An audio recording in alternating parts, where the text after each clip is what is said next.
Wait a minute. You're not Will Shakespeare, yes.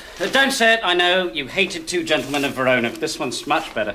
Well, bugger my giddy aunt. You couldn't just sign something for me, could you? Well, certainly. Sorry, it's just a biro.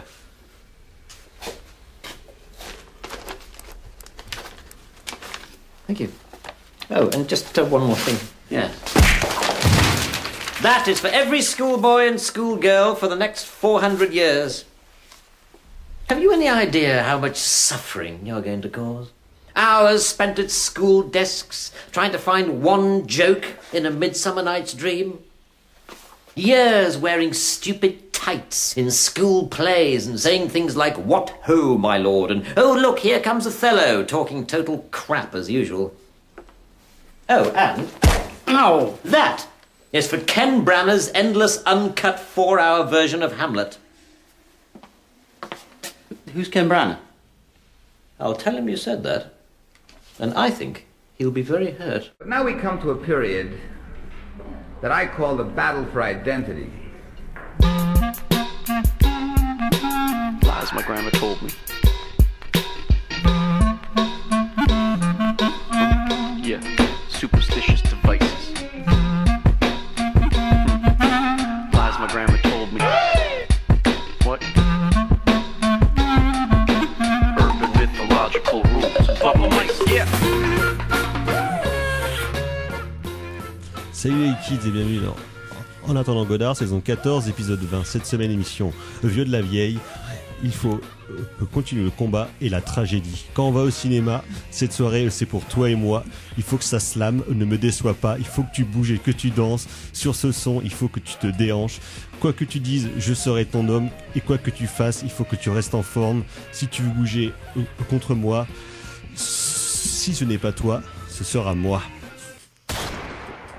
Et oui, vous êtes bien dans En attendant Godard, l'émission de cinéma qui est la mieux que les autres.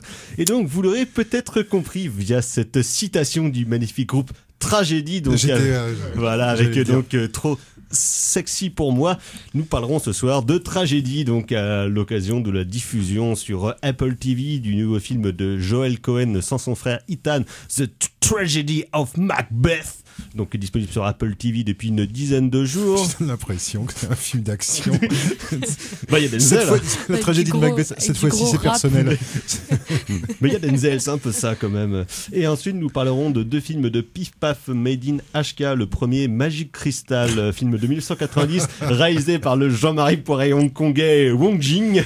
Et ensuite, nous parlerons de Gallants, film de 2010 réalisé par Derek Kwok et Clement Cheng. Et pour parler de ce jeu programme autour de cette table, il y a bien évidemment la fine fleur de la critique du Grand Ouest. À ma gauche, de retour à ma gauche, il y a carrément Fleuret. Bonsoir Thibaut. Salut Thomas, salut à tous. Et bonne année. Puisque voilà, c'est ta première de 2022 parmi nous. Comment vas-tu ? Écoute, la vie des fois c'est de la merde, mais quand on rebondit, ça va mieux. Très bien, merci, bravo. Et Thibaut est là, c'est un peu notre quart d'heure de philosophie, notre Alain Finkielkraut à nous. Bah oui. Et donc, sinon avec nous, bien évidemment, il y a le docteur Erwan. Bonsoir docteur. Bonsoir. Et il y a aussi Justine. Bonsoir Justine. Bonsoir. À la mise en son de cette émission, il n'y a pas Valentin ce soir, mais de retour parmi nous, un ancien, un vieux de la vieille, un temps que les moins de 2 ans ne peuvent pas connaître. Donc il y a l'Arménien anglo-pimpolais le plus beau, le plus suave et le plus swag. Il y a bien évidemment Gal. Bonsoir Gal. Bonsoir. Comment allez-vous ? Très heureux de vous retrouver derrière cet écran. C'est un plaisir aussi. Ah là là, c'est beau, j'ai plein d'émotions, même si je suis un peu déçu qu'il n'ait pas mis son pull moutarde, mais il a un nouveau manteau qui est bien beau. Donc voilà, c'était le point mode. C'était le point mode. Mode obligatoire. Par contre, il coupe les micros, ça c'est pas bien, Gal. C'est tout à fait le cas, parce que je ne suis pas habitué à cette nouvelle table. Voilà, donc s'il y a des interférences techniques pendant cette émission, ne soyez pas étonnés, c'est juste dû à l'incompétence de notre technicien. Ou la volonté. Exactement, le triomphe de la volonté, bien évidemment. Avant de passer à la section critique, sans transition, les agendas. Puisqu'on parle de juifs, agenda. Bah dis donc, on va se faire canceler. Ah bah c'est toi, nous on n'a rien dit. Hein. Oh là là. T'avais introduit une bonne lancée avec Finkielkraut aussi. Ouais, donc toi aussi. Jette-toi dans le canal. Donc agenda local. Demain au Tambour, double programme de bonne humeur. À 18h, il y aura l'argent du charbon de Wang Bing et à 20h30, il y aura quelques jours ensemble de Stéphane Creton. Donc voilà, ça nous promet une joyeuse soirée festive donc au Tambour sur le campus de Rennes 2. Sinon, ce jeudi au Ciné TNB à 20h, vous est présenté le chef-d'œuvre de Sidney Lumet, 12 hommes en colère. Donc voilà, plutôt pas mal, recommandé pour son visionnage comme on dit. Sinon, pas ce soir. Si, ce soir d'ailleurs, à l'Arvor à 20h30 repasse le documentaire que Jean-Baptiste Torret a consacré à Michael Cimino. Donc il passe à 20h30, Michael Cimino, un mirage américain. Il sera présenté par le beau et le suave Antonin Moreau du Cinéma est mort. Et toujours à l'Arvor, c'est ce dimanche matin à 11h, donc le 30, dans le cadre de leur nouveau programme Cinévorax, le cinéma pour les gens de 7 à 107 ans. Donc ce sera King Kong de Cooper et puis Schotzak qui va repasser. Donc venez-y nombreux et nombreuses avec vos mouflets pour voir ce magnifique film de 1933, si je ne m'abuse. Tout à fait. Voilà. Sinon, donc commencera la semaine prochaine, on en reparlera probablement si on va y faire un tour. Donc le festival Travelling commence à Rennes pour une semaine, donc à partir du 2 février, qui a cette année un focus plus particulier sur la ville de Prague, en République tchèque, ou comme on disait à l'époque en Tchécoslovaquie, voilà, à l'époque où quand même l'Europe c'était bien plus facile, quand il y avait des Yougos et puis des Tchécos. Déjà ils étaient meilleurs au football et les films étaient chouettes. N'est-ce pas Thibaut ? Oui. C'est vrai, voilà, on peut confirmer. Donc voilà, et il y a évidemment plusieurs autres programmations évidemment autour de la ville et quelques reprises et ressorties de films qui vont nous intéresser. Il y a notamment Miami Vice de Michael Mann qui va repasser en salle. Oui, qui se passe à Prague comme tout le monde sait. Oui, qui se passe à Prague, exactement, oui. Il y a aussi Koyaanisqatsi qui va repasser, tout super. Ça, donc ça va être chouette. Il y a plutôt plein de. Mais il y a pas mal de films. trucs. Ouais, le programme est sorti. En animation aussi, il y a des trucs cool. Il y a du jury, il y a du Yuri Trinka qui passe et tout ça. Enfin, il y a pas mal de. Histoire de vérifier qu'en Tchécoslovaquie, il n'y a pas que Miloš Forman. Non, mais il y a plein d'autres trucs. Il y a le récupérateur de cadavres. Il y a c'est bien ça. L'incinérateur de cadavres, pardon. Il y a les petites marguerites. Enfin, il y a plein de trucs assez spécos en plus. Ça, c'est plutôt cool. Il y a plein de choses qui, à mon avis, vont être cool sur grand écran. Oui, effectivement. Et j'en profite, mais il y a un focus sur Stank, la boîte de prod brestoise, qui fait vraiment des super films. Et là, il y a l'avant-première de Bruno Leport. De n'importe quoi, de Bruno Redal par Vincent Leport. Bien sûr. Et du coup, j'encourage tout le monde à y aller parce que je l'ai vu aussi en avant-première et je pense qu'on pourra en reparler dans cette émission. Ah bah écoutez, avec grand plaisir si on arrive à voir ça, effectivement. Merci. Sinon, agenda national, demain plein de super choses. Il y a presque le nouveau film en tant que réalisateur de Bernard Campan. Avec Bernard Campan. C'est pas celui, c'est nouveau. C'est pas son Rainman à lui. Ah, peut-être. Il n'y a pas d'histoire de handicap mental et de trucs comme ça. Thème. Ah oui, oh putain, oui, Thème. Oui, c'est ça, c'est pas son Rainman, c'est son thème, voilà, c'est ça. Bah, Thème est un peu le Rainman français, Oui, quand c'est même. vrai. C'est vrai. Bon, Thème est largement au-dessus quand même du film. Voilà, c'est quand même bien Thème. Sinon, il y a Nos âmes d'enfants avec Joaquin Phoenix et un enfant. Voilà, en noir et blanc. Sinon, il y a Adieu Paris, le nouveau film en tant que metteur en scène et acteur de Édouard Baird, avec plein de gens dedans. Des gens connus. Sinon, il y a L'ennemi avec Jérémy Régnier et surtout la petite fille de Alejandro Jodorowsky qui joue dedans, Alma Jodorowsky. C'est jusqu'à dans mon cœur, c'est pour ça que je dis que le film sort, voilà. Et sinon, il y a un film à caractère politique avec cette vieille bique de Isabelle Huppert et Reda Kateb, Les Promesses, voilà, qui sort aussi demain. Donc pas grand-chose, mais donc nous parlerons notamment la semaine prochaine. Bon, il y a Guillermo del Toro, de toute façon. Effectivement, du nouveau film de Guillermo del Burrito qui est sorti la semaine dernière, Nightmare Alley. Donc voilà, on parlera de ça et probablement aussi d'autres choses, pardon. On va passer à la section critique de cette émission et donc comme je vous le disais, une émission de tragédie mais aussi une émission sur la royauté. On va écouter Mel Brooks nous dire à quel point c'est cool d'être roi.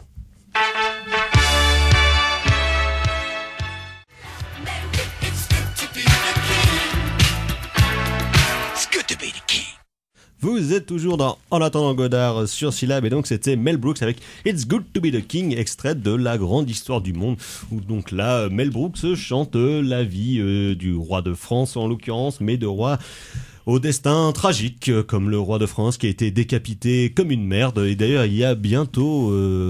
Enfin, c'était son anniversaire le 21 janvier dernier. C'est pour l'anniversaire de sa mort. Oui, l'anniversaire de sa mort. Et d'ailleurs, une bonne nouvelle n'arrivant jamais seule pour célébrer cet anniversaire. Le descendant légitime au trône a eu le Covid le même jour. Comme quoi, hasard, coïncidence, je pose la question. Voilà, et donc de roi il en est question à l'occasion de la sortie du premier film réalisé en solo de Joel Cohen, donc sans son frère Ethan à la production ou au scénario, puisqu'il avait déjà signé des films seul en tant que metteur en scène. Mais ça va au scénar. Oui. Il a William Shakespeare, c'est bon, quoi. Oui. ça devrait aller normalement, quoi. Shakespeare est mort, il n'a pas écrit le scénario. À l'époque, il n'y avait pas de film. Donc, vraiment, l'histoire du cinéma, fait le malin. C'est ça, fait le malin.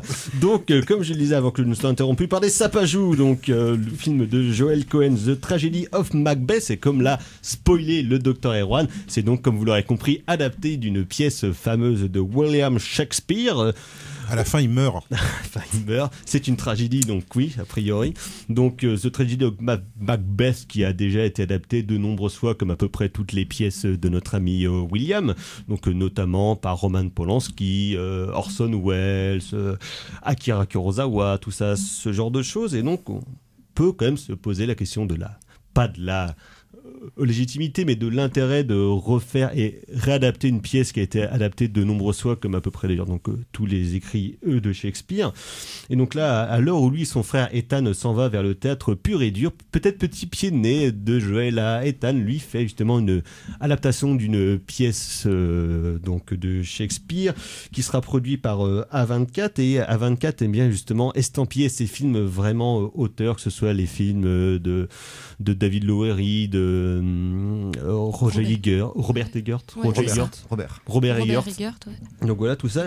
Et un peu comme beaucoup d'auteurs de cinéma, on va dire, quand ils se détachent des contraintes de la production du cinéma, s'en vont vers des plateformes et font leurs petits films en noir et blanc, comme par exemple David Fincher il y a 1 an et demi avec son Manque.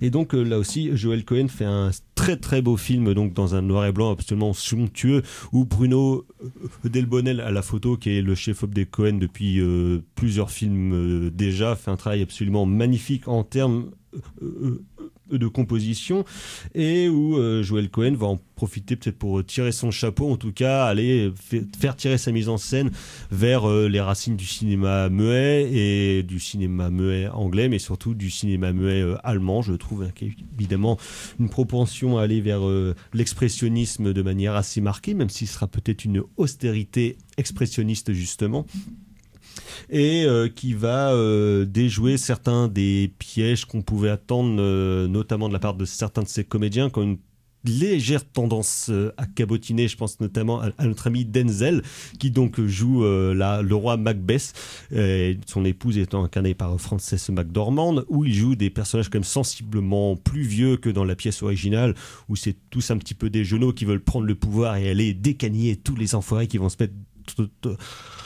mettre dans leurs pattes, alors que là ils jouent donc tous les deux personnages d'une 60aine d'années, qui sont l'âge des acteurs, où Denzel égrène sa nouvelle barbe blanche de vieux sage, qui va peu à peu sombrer dans la folie après avoir assassiné le roi dans le royaume d'Écosse, sauf qu'évidemment ça va pas se passer comme prévu, et donc tout ça va faire des rageux, des jaloux, des envieux, et donc les gens vont vouloir se venger, alors que le roi et sa femme vont peu à peu partir en sucette, ou pas d'ailleurs, c'est peut-être un peu.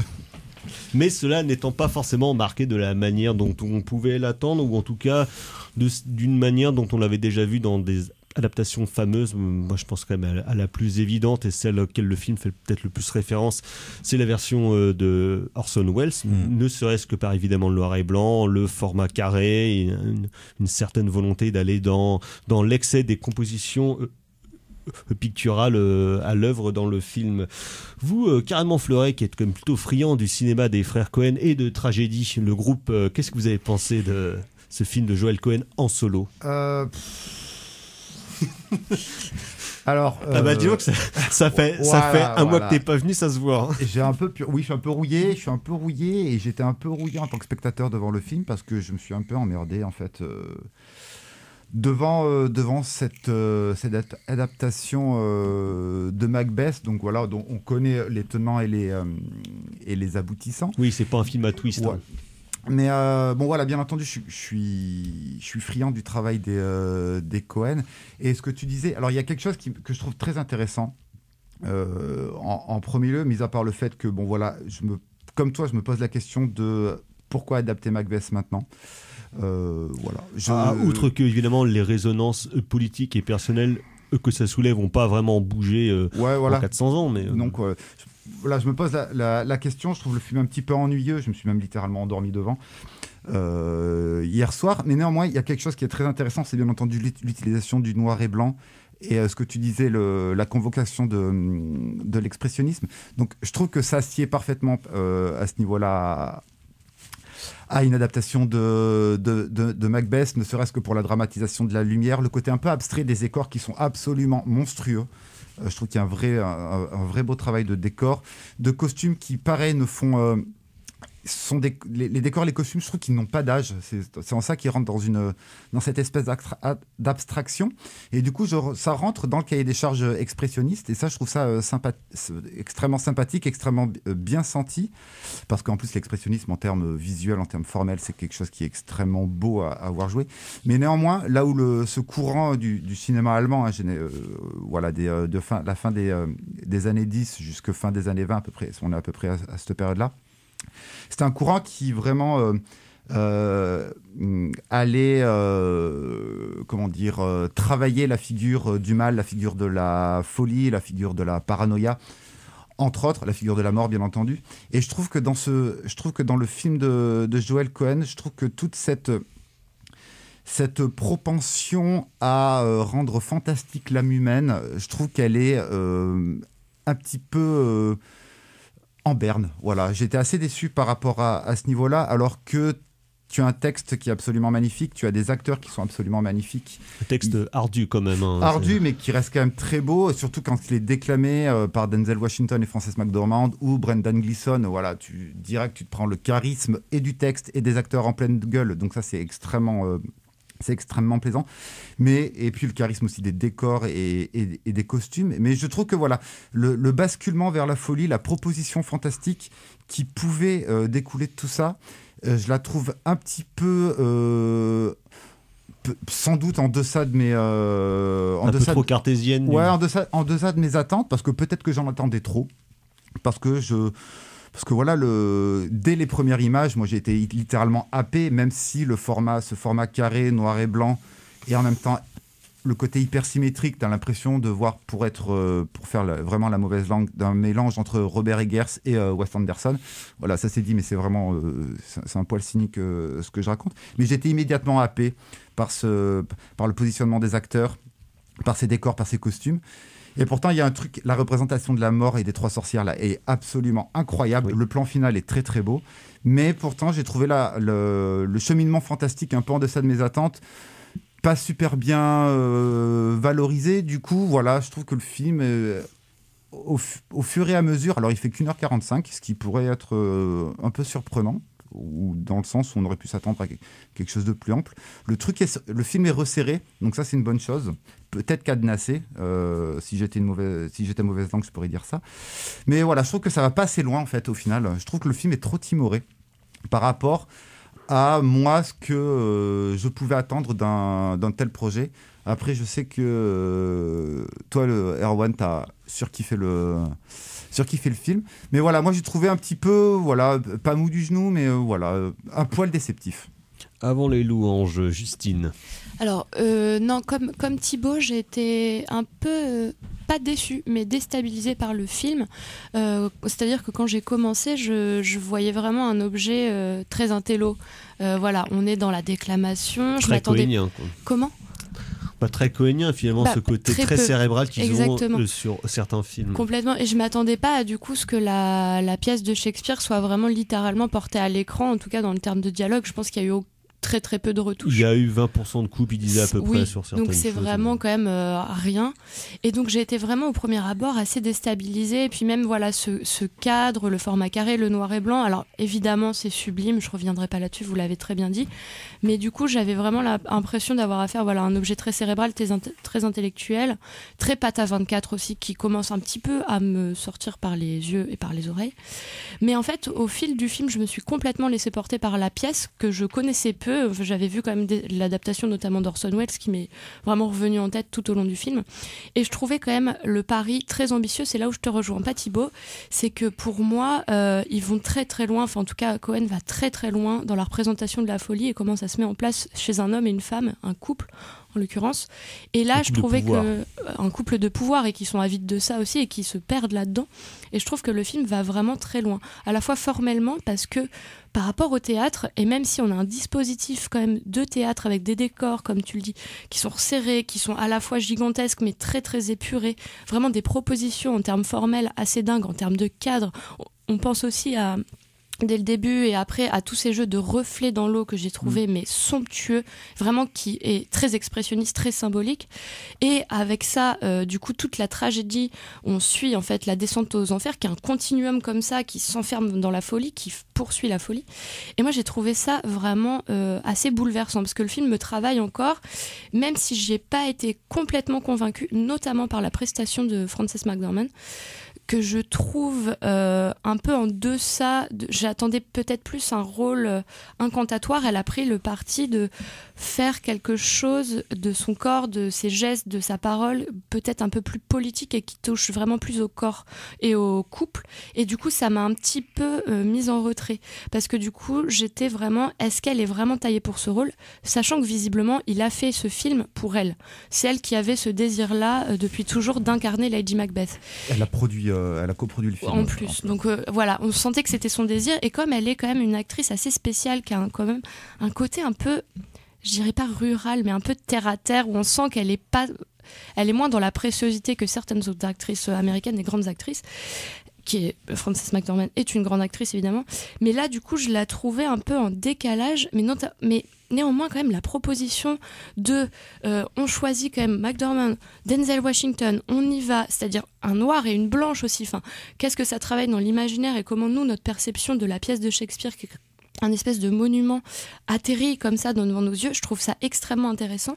Et il y a un autre truc qui m'a passionnée, c'est que j'avais souvenir dans la pièce de Shakespeare que il est question, alors peut-être avant le début de la pièce, mais en tout cas il est question d'un enfant mort pour le couple, que là on ne voit pas. Et du coup on n'a pas forcément connaissance de cet enfant qui aurait pu exister pour le couple et qui n'est plus aujourd'hui. Mais je trouve que la relation de filiation avec un enfant possiblement mort, en fait on la retrouve tout au long du film, notamment dans la scène de boucherie que je trouve l'une des à la fois les plus atroces et les plus belles scènes, où du coup ils vont décimer les Macduff et du coup les enfants sont morts en fait, voilà, évidemment.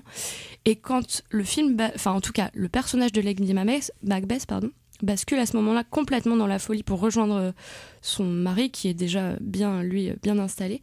Et en fait c'est à ce moment-là où les enfants meurent que elle, parallèlement, elle devient folle.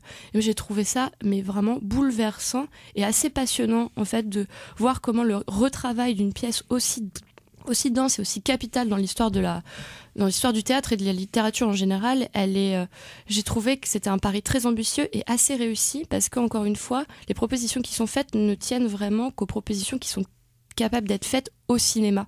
Et je trouvais ça vraiment fort, vraiment. Docteur. Alors ouais, moi permettez-moi d'être légèrement plus enthousiaste que toi. Nous vous permettons. Alors dans la mesure, alors moi il se trouve que Macbeth, moi c'est une pièce que j'aime bien. Genre, déjà moi j'aime beaucoup Shakespeare. Moi, j'aime beaucoup. Je suis pas un spécialiste du tout, mais j'adore entendre Shakespeare en anglais. Je trouve que je trouve qu'il y a un art de la métaphore, tu vois, et un art de l'image. Je trouve qui moi me bluffe. C'est-à-dire que rien que le texte lui-même, je trouve est déjà, tu sens toute la richesse intellectuelle qu'il y a derrière tout ça, même si c'est pas forcément que Shakespeare qui l'a écrit, enfin voilà, peu importe. Mais alors moi déjà, tu parlais de la pertinence de faire un remake, de faire une nouvelle adaptation de Macbeth. Alors pour moi, dans le cas de Joel Cohen, c'est totalement cohérent, parce que s'il y a bien un truc qui est à l'œuvre dans Macbeth, c'est cette fameuse mécanique du pire qui est à l'œuvre dans la majorité des frères Cohen et qui donne son côté tragique aux frères Cohen, au cinéma des frères Cohen. C'est-à-dire l'idée que les personnages mettent le doigt dans un engrenage. Alors par cupidité, par ambition, ici c'est par ambition politique. Par stupidité. Voilà, par stupidité des fois, et que finalement à partir du moment où ils sont en fait les instruments de leur propre perte. Et moi j'avais jamais relié en fait Macbeth avec le travail des frères Cohen. C'est-à-dire que pour moi c'est complètement évident des frères Cohen, mais j'avais jamais pensé à quel point c'est pertinent pour un frère Cohen de faire Macbeth. C'est-à-dire que moi j'ai trouvé le film complètement cohenesque en termes de thématique, quoi. Et alors d'autant plus cohenesque que justement moi ce qui est intéressant, c'est ce qu'ils font justement avec l'image traditionnelle qu'on a de certains des personnages. Normalement, enfin moi le souvenir que j'en avais, c'est que dans la pièce, c'est plutôt Lady Macbeth qui est plutôt la méchante. Tu vois, c'est elle qui pousse tu vois, Macbeth au crime. Et Macbeth ne devient fou finalement que parce qu'elle titille finalement une ambition qui n'aurait jamais dû être réveillée. Là, ce que je trouve ce qui est intéressant, c'est que les torts sont assez partagés en fait. C'est-à-dire que d'une part, lui, on lui fait une prophétie au début du film, les trois sorcières. Et c'est ça en fait, le poison.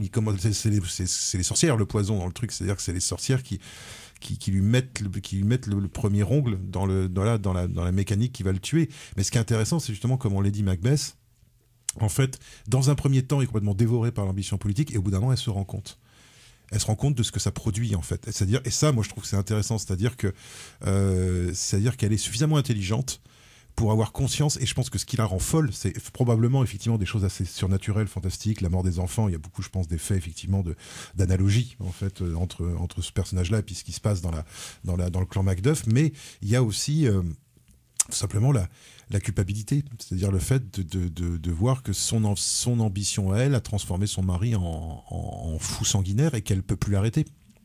Et si elle devient folle, c'est aussi à mon avis ça, c'est-à-dire que sa propre culpabilité. Voilà. Et c'est marrant parce que la scène par exemple du lavage des mains de Lady Macbeth, qui est quand même son grand moment de scène au personnage. Oui, parce que c'est le moment où elle se lave les mains, c'est le moment où deux ou trois gros monologues. Ouais. C'est le moment où et c'est marrant parce qu'ils insistent pas trop là-dessus. Moi, je m'attendais à ce qu'ils en fassent beaucoup plus sur cette scène-là, alors qu'en fait c'est une scène qui est très très sobre, qui se fait en quelques secondes, qui est en plus observée par des domestiques. Donc c'est intéressant parce qu'il y a toute une question sur le regard.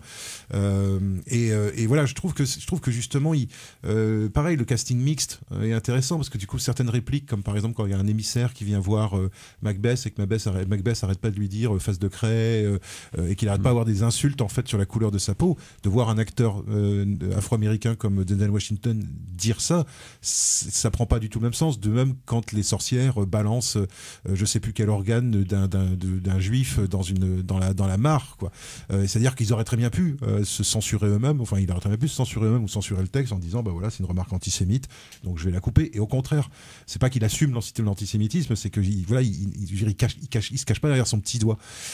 Et justement, il arrive à équilibrer ça avec d'autres scènes en fait. Et moi, je trouve que c'est cette espèce de couple qui est complètement frustré dans son ambition, c'est-à-dire qui n'attend que ça en fait au fond de lui, sans vraiment le savoir, mais qui n'attend que ça, que d'être reconnu par le roi, puis roi eux-mêmes, etc., etc. Et puis par opposition, il y a le personnage de comment il s'appelle de Banquo, qui lui va avoir des rois, mais qui lui n'a pas la prétention de devenir roi. Qui est aussi une des prophéties qui a annoncé et au qui est début. La deuxième, qui est la prophétie corollaire, quoi, et qui fout la merde en plus, qui est une prophétie qui fout la merde. Et moi, qui crée la paranoïa. Voilà. Et moi, je trouve que, je trouvais que c'est je trouve que le casting est super intéressant. C'est-à-dire que Denzel Washington, je l'aurais pas forcément attendu dans un rôle comme ça. Moi, je trouve que moi qui suis pas un grand fanatique de Denzel Washington, parce que je trouve justement qu'il a tendance à en faire un petit peu des caisses. Là, je trouve que chez Shakespeare, ça se prête bien. Parce que Shakespeare, il faut en faire des caisses. La langue de Shakespeare pousse. Demande du cabotinage. Voilà, pousse à en faire. Peut-être pas du cabotinage, mais à être plus, quoi. Mais moi, j'ai trouvé que Frances McDormand, il y a des moments, où elle devient presque fantomatique. Enfin, moi, je trouve qu'il y a dans son visage, dans son corps et tout. Enfin, moi, j'ai toujours trouvé que c'était une actrice super intéressante à regarder. Et j'ai trouvé ça, je la trouve très bien, moi, dans ce rôle-là. Justement, c'est très surprenant. C'est très surprenant de la voir, elle, jouer ça. Et en même temps, moi, je trouve qu'elle fait une Lady Macbeth qui est vachement différente des autres Lady Macbeth, qui sont généralement plus jeunes en plus, tu vois. Et là, je trouve qu'elle ajoute une maturité au personnage. Et enfin, voilà. Une lassitude. Ouais. Moi, j'ai trouvé que c'était. Alors, en plus de ça, moi, j'ai trouvé que l'exécution était vachement bien. Et effectivement, même s'il y a ce côté, effectivement, style noir et blanc, on se paluche un petit peu. Mais moi, j'ai trouvé que c'était pas tellement. C'est-à-dire, c'est de l'expressionnisme, mais pour moi, il y a un filtre. Enfin, moi, qui m'a semblé évident quand j'ai vu le film, c'est Wells. Pas le Macbeth d'ailleurs de Wells, mais Othello. Oui. C'est un film qui est vraiment sur les parce que quand tu regardes, moi une des raisons pour lesquelles j'aime beaucoup Othello d'Orson Welles, c'est que c'est un film justement qui est complètement hanté par l'expressionnisme allemand, avec des cadres machin, avec des jeux de profondeur de champ, et avec cette espèce de même indécision de décor. Sauf que la raison n'est pas la même chez Wells, c'est parce qu'il a tourné dans 3 endroits différents, parce qu'il n'avait pas de thunes. Alors que là, c'est plutôt une tentative de rattacher ça à la dimension scénique, à la dimension théâtrale, c'est-à-dire d'avoir un peu une espèce de scène de théâtre, mais de scène de théâtre potentiellement infinie en fait, quoi. Et je trouve qu'il y a je trouve que l'usage du noir et blanc, enfin moi ça m'a beaucoup plu. Hein. Les alternances, voilà, c'est ça. Puis moi je trouve ça intéressant. Les alternances de noir et de blanc qui représentent la dualité des personnages va avec le fait que ça soit un couple, que ça soit des personnages mixtes, qui est des noirs et des blancs dans le film. Enfin, je veux dire, c'est super cohérent en fait, en termes, moi je trouve, en termes d'esthétique. L'idée, toutes les images sur les cercles, sur tout le design sonore, sur la culpabilité qui passe par les gouttes d'eau, les pas des escaliers, les pas à la porte. Enfin, je veux dire, le sound design est quand même bien poussé. Le sound design est incroyable. Ah ouais, moi je trouve tu vois que c'est Skip Livesey, quoi. Tu vois tout le talent de Skip Livesey comme ingénieur son, quoi. Je veux dire, ce qui est un mec qui est pas très connu, mais qui pour moi est un des grands ingénieurs son de ces 30 dernières années. Et je trouve, et même il a réussi à ajouter des choses, c'est-à-dire que la fin, la scène finale, parce qu'il y a ce personnage de conseiller dont pendant tout le film on se demande quelle partie il joue lui, quoi. C'est quoi sa partie? Et en fait sa partie c'est un troisième jeu. Alors il y a une histoire d'héritier qu'on pense mort, qui est pas mort, et en fait c'est ça qui est terrible, c'est que la nuée de corbeaux qui termine le film fait que le film c'est même pas, c'est-à-dire il y a même pas la satisfaction de voir les méchants punis, parce qu'en fait on voit que tout ça va recommencer, puisqu'il y a un roi officiel qui est nommé, et puis il y a un roi officieux qui est gamin et qui un jour va réclamer son dû. Et moi je trouve que c'est génial ce que ça ouvre en fait. Moi il me semble pas dans les adaptations que ça ouvrait comme ça. Tu veux dire que tu veux une suite, c'est ça?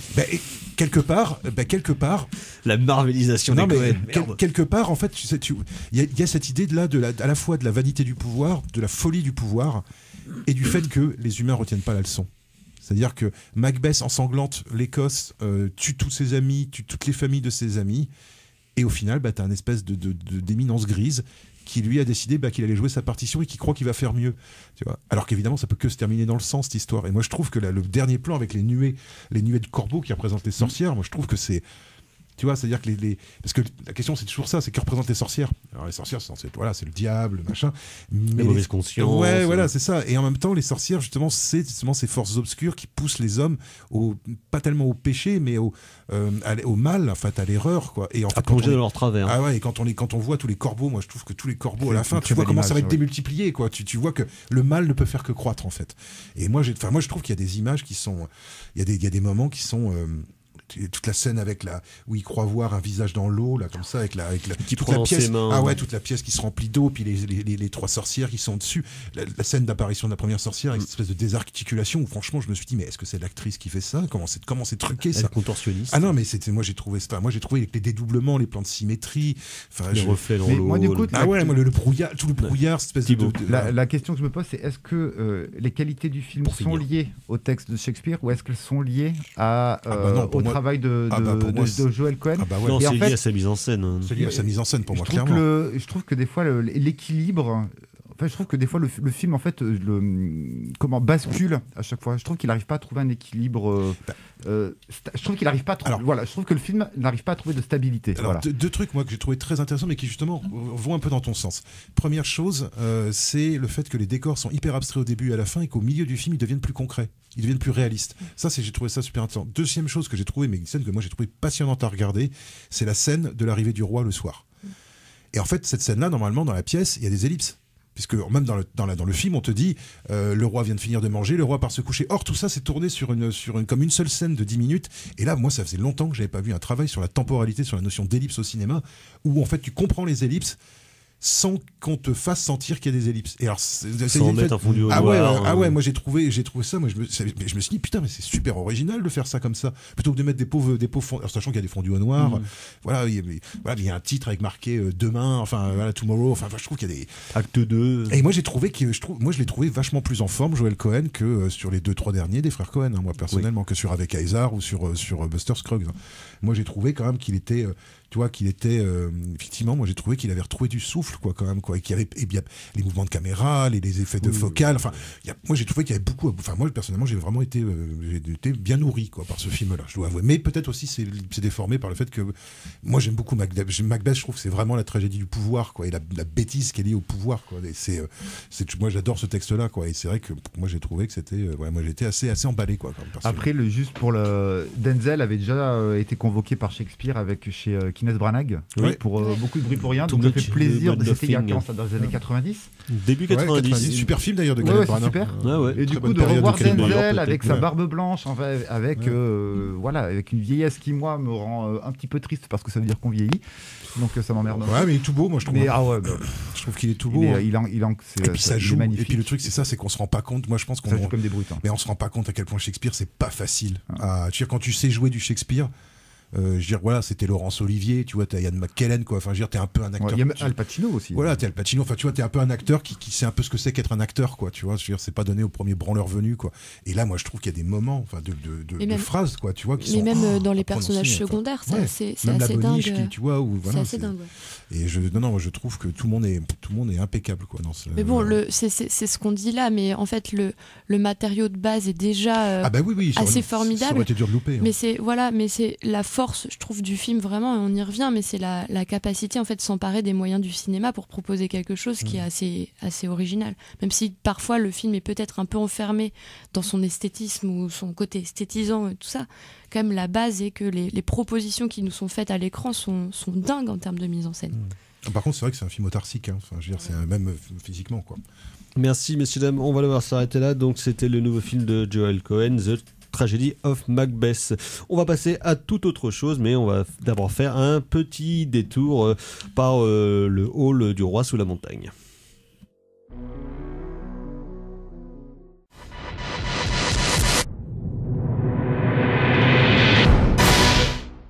Vous êtes toujours dans En attendant Godard sur Syllab, et donc c'était Trent Reznor et Atticus Ross avec leur reprise de In the Hall of the Mountain King, extrait de la bande originale de The Social Network de David Fincher. Et donc dans un tout autre genre parlons de vrai cinéma. que le Macbeth, nous allons parler de vrai cinéma, donc de cinéma hongkongais. Ouais. Nous allons revenir à une époque que les moins de 20 ans pour les deux ne peuvent pas connaître, donc en 2010 avec Galante, mais avant tout nous allons parler de Magic Crystal, film de 1986, donc réalisé comme je le disais par le terrifiant, le terrible Wong Jing, peut-être le tâcheronesque l'avatar de la face la plus terrifiante et obscure du cinéma hongkongais. Il y a bien pire que Wong Jing. Mais dans le cadre de cinéma commercial, pété thune, complètement con, complètement débile, avec notamment sa magnifique saga des God of Gamblers, les meilleurs films jamais faits sur les jeux de cartes, avec le roi Chow Yun-fat dans le rôle principal, mais aussi avec Stephen Chow dans certaines suites. Et là, donc, dans les films qu'enchaînait avec joie et volupté. C'est un de ses premiers films, il faut noter. 86, c'est son 6e ou 7e film, donc c'est un film de jeunesse. Mais c'est après qu'il va. Oui, enfin 10e en 3 ans, quoi, tu vois. Et on sait pas vraiment. Parce qu'il a commencé en 81. La chronologie des réals, on sait pas vraiment. Si, il a commencé en 81, Wong Jing, ce premier film, c'est 80. Et donc Wong Jing qui met en scène un tout jeune Andy Lau avant qu'il ne soit starifié. Qui est mimi comme tout, qui est sympathique. On retrouve aussi notre bonne copine Cynthia Rothrock qui ressemble à une ménagère du fin fond du Kentucky qui porte des spandex et qui a des coupes pas possibles, mais qui sait lever le pied, tourner la gueule. Qui a notamment fait quand même des films avec Sammo Hung, et Sammo Hung, c'est pas de la merde. Et puis c'est une vraie artiste martiale, c'est pas une actrice qui fait semblant, c'est une vraie artiste martiale. Et on retrouve aussi notre copain Richard Norton, acteur américain et cascadeur qu'on a encore vu récemment dans des grosses productions américaines, puisqu'il continue de tourner, et notamment dans Mad Max Fury Road. Il joue le chef de la garde prétorienne de Immortanjo, le très sympathique Richard Norton qu'on voit dans les bonus, qui a toujours plutôt une bonne gueule, une bonne dégaine, alors que Cynthia Rothrock, bon, clairement, elle ressemble vraiment à une vieille mégère du Kentucky, quoi. Et donc, de quoi que ça cause? Eh bien, ça serait un peu un mélange entre tous les succès de l'époque du cinéma américain, enfin, en tout cas, des quelques années précédentes, un petit peu de Indiana Jones, un petit peu de films d'espionnage, un petit peu beaucoup de E.T. Sauf que on remplace l'extraterrestre par une grosse pierre en jade. Avec des petites pattes. Avec des petites pattes. Et donc, ça va partir avec de l'espionnage, avec Interpol, parce que Cynthia Rothrock, donc. Ils partent 10 jours en Grèce tournée. Voilà, c'est ça. Ils tournent au Parthénon, sans demander les autorisations. J'ai halluciné les scènes. Ça se voit qu'ils n'ont pas les autorisations. T'as les touristes qui regardent et disent, mais qu'est-ce que c'est que ces Chinois? À la hongkongaise, quoi. Donc, c'est-à-dire que les mecs, même quand ils vont à l'étranger, on n'a rien à foutre pour des droits de tournée. C'est génial. Donc, voilà, un peu un film d'aventure mélangé. Un second rôle comique bien lourdeau, bien hongkongais. Donc voilà, un mélange de films d'action, de vaudeville, de comédie romantique, de films d'aventure, de films pour enfants, donc avec la grosse pierre E.T., et de films de science-fiction, donc avec des vaisseaux spatiaux. Avec des extraterrestres les plus statiques qui m'ont été donné de voir dans ma carrière de spectateur. Et des combats en veux-tu, en voilà, donc un film en tresque, assez typique quand même de la production hongkongaise de l'époque, qui n'en avait rien à foutre des droits d'auteur, et qui allongeait largement les combats les plus sympathiques les uns que les autres, carrément Fleuret. Eh ben écoutez, un bon film d'exploitation où j'ai pris énormément de plaisir. Vous avez ri, monsieur Fleuret. J'ai rigolé, là, cet humour au bas du front, moi, le coup de l'inversement des membres inversés, là, moi, j'en pouvais plus. Ça, c'est drôle, ça, comme gag. Le mec qui se réveille avec ses pieds à la place des mains. J'hallucinais à chaque image. Moi, quand ils sont allés en Grèce, là, j'en pouvais plus de rire. Je me dis, qu'est-ce qu'ils ont fait? Bref, c'est éminemment sympathique. Avec des scènes de baston qui se passent en public en Grèce, en plus, sur des places grecques, quoi. Ça dure. À côté des vendeurs de glace. Ça dure 1h30, c'est hyper bien tenu. Tout le mélange des genres, moi, je trouve, est marche étonnamment bien. Assumé et marche à mort. Et surtout, putain, les combats, mais qu'est-ce qu'ils sont fun. Voilà, alors c'est pas en termes de mise en scène pure, de captation du c'est combat. C'est pas Ingolam. Voilà, on n'est pas sur quelque chose de hyper chorégraphié, mais par contre, les corps se tatanent vraiment. Et puis quand ils se prennent des tables ou des machins, il y a des beaux retournés en arrière. C'est pas les tables en balsa. Mais ça joue avec les éléments du décor, c'est mortel. Les éléments du décor. Pardon, les éléments du décor, c'est incroyable. Le coup du parapluie avec Andilo qui fait son petit pas de danse qui pue la classe. Putain, c'est pas possible. Ça se tatane correctement. Sachant qu'Andilo est pas du tout un artiste martial au départ, en fait. Donc non, il est assez convaincant, moi, je trouve. Ouais, il a bien bossé. Et il y a aussi également quelques surprises. Par exemple, je m'attendais pas du tout à à un moment, il y a une séquence dans la baraque de Andilo avec sa sœur. Et en gros, il y a les méchants qui arrivent. Et puis, je me dis, bon, la sœur, il y a 3-4 méchants. La sœur, ils vont la prendre, ils vont la kidnapper. Et puis, ils vont faire un marchand. Putain, pas du tout. La sœur, elle fait des relevés de papates. Il y a des histoires de grands écarts verticaux le long des murs, horizontaux entre deux murs. Tu fais, putain, c'est pas sur possible. Sur 2 mecs, c'est incroyable. Ouais, tiens, 2 mecs à distance avec ces 2 guibards en l'air. Enfin, des trucs complètement incroyables. C'est un pur plaisir d'exploitation bis, là, comme ça saute on des immeubles, ça arrête pas de tomber des immeubles. Mais comme des 2-3 étages. Il y a beaucoup de chutes. C'est de la pure exploitation, c'est génial, c'est du plaisir. T'as même un petit côté gore quand il y a une scène de voyeurisme qui se transforme en desquamation. D'un coup, on arrache des membres. C'est complètement... Le côté avec le gamin et tout, ça se tient plutôt bien. T'as quand même envie de le tarter, le gamin, mais ça c'est... Oui, il joue moins mal que d'autres. Là, j'ai vu pire. Oui, il joue bien là. Donc pour moi, c'est un vrai plaisir. Oui, moi j'aime beaucoup le jet d'extraterrestre qui a des petites patounes et qui a une grosse tente toute crado où moi je mettrais pas mes doigts personnellement, quoi. Il fait des câlins. Ouais, et puis il fait des câlins. Et puis alors il a plein de pouvoirs des pouvoirs qui sont inventés au fur et à mesure des nécessités scénaristiques aléatoires. Voilà, c'est-à-dire que il peut faire ça, puis il peut faire ça aussi, puis il peut. Par exemple, l'espèce de beauf, le copain du love interest, enfin le petit ami du love interest de Andilo, il y a toute une scène qui est hyper longue, mais bon en même temps qui m'a fait super rire, où il va braquer une banque parce qu'il est persuadé que ça n'a rien à voir. Qu'il suffit qu'il dise les choses et les gens vont obéir à ses ordres, en fait. Et comme avant, il y a eu une scène où il a pu le faire pour de vrai, mais sauf qu'en fait, il faut qu'il reste près de la pierre pour que ça se fasse. Et comme après, il y a tout un truc, des concours de circonstances qui fait qu'à chaque fois, il croit qu'il a raison et il se retrouve dans cette espèce de scène de banque où il met il parle aux gens puis tout le monde le regarde comme un fou. Enfin, c'est complètement aberrant, quoi. Enfin, mais c'est foutraque à la Wong Jin, quoi. Complètement foutraque. Mais c'est pas désagréable à regarder. Mais j'ai même eu il y a un petit côté d'émotion même, parce que quand je voyais le petit enfant avec sa grosse pierre, avec sa pierre, et puis qui était en couche-culotte, mon copain et tout, moi j'étais là, c'est mignon et tout. Donc voilà. Entre deux tatanes, un petit moment d'émotion. Et signalons quand même que Cynthia Rothrock et notre ami Norton qui se connaissaient bien, qui se retrouvent souvent dans les films pour se mettre des tapes sur la gueule, leurs combats sont pas mal du tout. Des bons guélos. Un peu plus Norton, un peu plus m'as-tu vu, je trouve, que Rothrock. Juste la coiffure déjà fait que bon. Mais à un moment il y a une partie à 3 dans la maison là, il y a un moment il y a une partie à 3 entre Rothrock, Norton et puis la sœur de Andilo. Tu fais wow. Je trouve qu'il est pas mal. Et puis il a un côté, une espèce de petit côté. Chuck Norris, non? Un petit côté de Chuck Norris, mais avec un côté plus marrant, en fait. Un petit côté à la fois un peu plus ironique, pas très expressif, mais avec une espèce de petit ricanement perpétuel. Pas dupe. Pas dupe de ce qu'il fait et en même temps plutôt sympatoche, en vilain russe.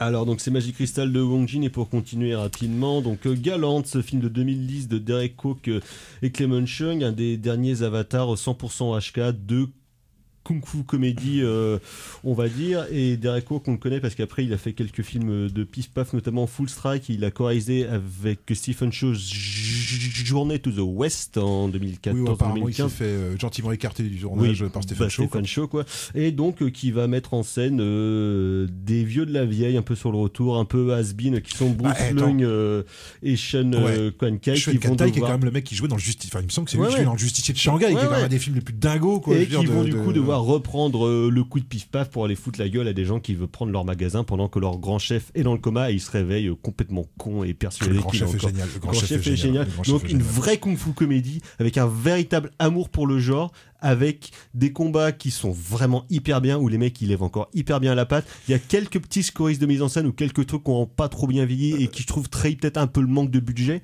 mais avec un véritable amour pour le cinéma de tape de Hong Kong tel qu'on faisait il y a 30-40 ans. Quoi. Et avec des moments assez... Alors, je trouve que le film est loin d'être parfait parce que tu sens que c'est à quatre mains, c'est-à-dire que je pense qu'il y en a un qui est meilleur que l'autre en fait, parce qu'il y a des scènes qui sont mieux troussées que d'autres, je trouve. Puis parfois il y a des transitions un peu abruptes à l'intérieur du film, bon voilà. Et puis des gars qui marchent pas forcément toujours très bien, mais par contre il y a effectivement Bruce Leung, moi qui m'a quand même assez bluffé. J'étais très content de revoir Sean Kwan-Kai. Et puis en fait il y a plein de gueules de 60 ans que t'as vu dans des films des années 80, comme chez John Woo, tu vois, chez comme dans le Stephen Chow justement, chez Stephen Chow, enfin dans Kung Fu Hustle notamment en 2004, où il y avait aussi ce besoin de faire revenir les vieux justement pour les remettre peut-être une dernière fois sur le devant de la scène. Ouais, puis espèce de dimension oui patrimoniale, c'est un peu une espèce de Space Cowboys quoi, mais en Kung Fu. Oui, c'est ça. C'est-à-dire on prend des vieux acteurs, on les met là et puis et on en fait les héros. Voilà, et j'avais un peu peur sur les 5 premières minutes du film parce que c'était très cut, très focale courte et tout. Je me suis dit wow, ça va être ça pendant tout le film, je vais vite me fatiguer. Après dès qu'on arrive dans le village, ça devient un peu plus ça se pose justement et ça revient vers le personnage.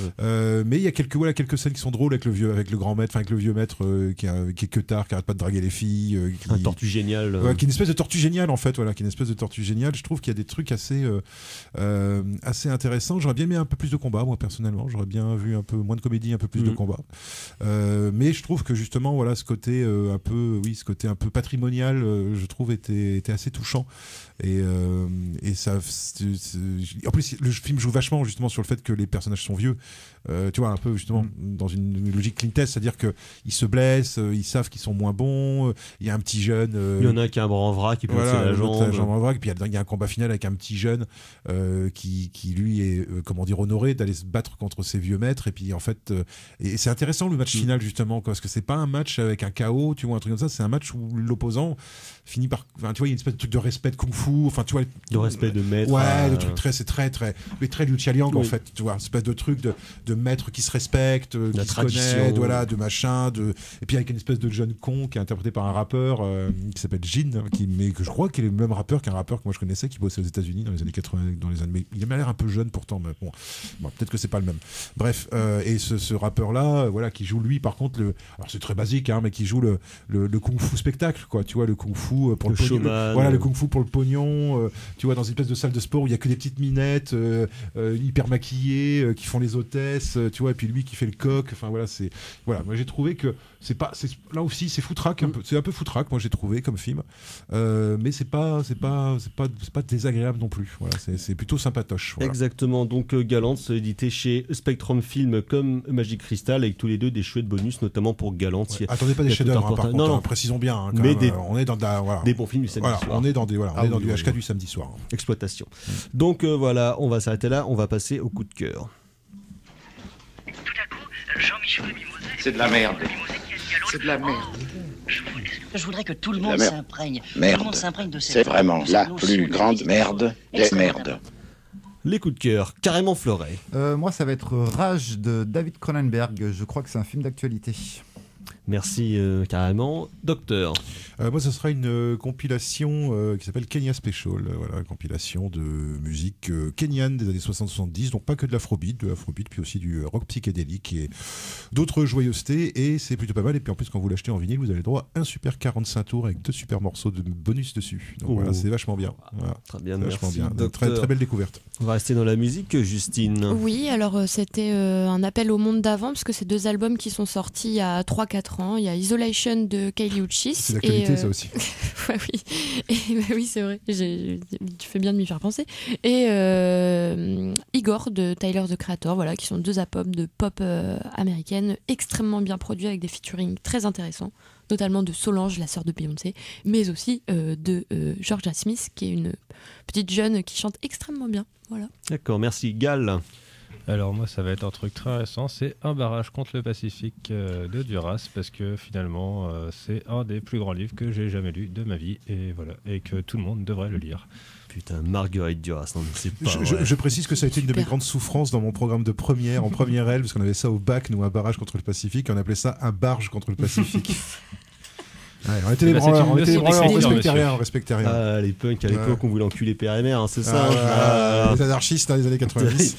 Alors, à propos d'anarchisme, mais pas vraiment, pour finir, moi, ce sera Le complot de René Gainville, un des rares films de fiction français qui a pour, pas héros, mais personnage principal, l'OAS, donc l'organisation de l'armée secrète au moment de la tentative de meurtre contre De Gaulle, après le putsch des généraux. C'est sur le coup du petit Clamart et tout ça ? Non, c'est après le petit Clamart, c'est pour libérer les généraux qui ont fait le putsch d'Alger, tout ça. Donc, film avec Jean Rochefort qui joue un membre de l'OAS, c'est quand même pas rien.